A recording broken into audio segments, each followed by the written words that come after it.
বর্তমানে ভাই ফেসবুকে বড় বড় সেলিব্রিটিরা মারামারি চলতেছে। হর্ষব বিল্লাল, জুয়েল ভাই, নাসা ভাই বিনোদন, এগুলো কিন্তু বর্তমানে খুবই ক্রিটিক্যাল একটা অবস্থা। তো ভাই আমি সবাইকে বলি, আমি ছোট ইউজার হিসেবে সবাইকে বলি, এসব না করে মিলেমিশে আমরা কাজ করি, ইনশাল্লাহ প্ল্যাটফর্মটা আমরা বজায় রাখি। আর আমরা যে ধরনের আইনের প্রতিক্রিয়াগুলো আছে, যেরকম আগুন নিয়ে ভিডিও করে নিষেধ, সে আগুন নিয়ে খেলা করা সম্পূর্ণ কিন্তু নিষেধ। আমি বিল্লাল ভাই আপনাকে বলতেছি, কারণ আপনি একজন আমাদের অনেক সিনিয়র একজন মানুষ আপনি।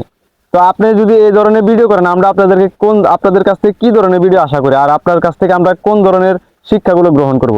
আপনি আমাদেরকে আগে যেভাবে শিক্ষণীয় কিছু কথা বলতেন, ঠিক সেভাবে আপনি আমাদেরকে শিক্ষণীয় কথাগুলো বলেন, তাহলে সেনা দর্শক আপনাদেরকে খাবে।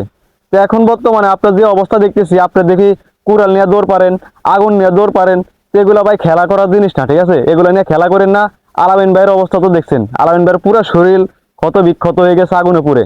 তো তিনিও কিন্তু কয়েকবার ভিডিওতে বলছে যে আমি কিন্তু রিহার্সেল করে কিন্তু এই ভিডিওটা সম্পূর্ণ করতে গিয়েছিলাম, তারপরেও কিন্তু সে ক্ষতিগ্রস্ত হয়েছে, তার শরীর পুরাটা দেহটা পুড়ে গেছে। এরকম আমরা আগুন নিয়ে খেলা না করে, ঠিক আছে, আমরা শিক্ষণীয় ভিডিও দিই, আপনাদের শিক্ষণীয় ভিডিওগুলো আমরা গ্রহণ করব।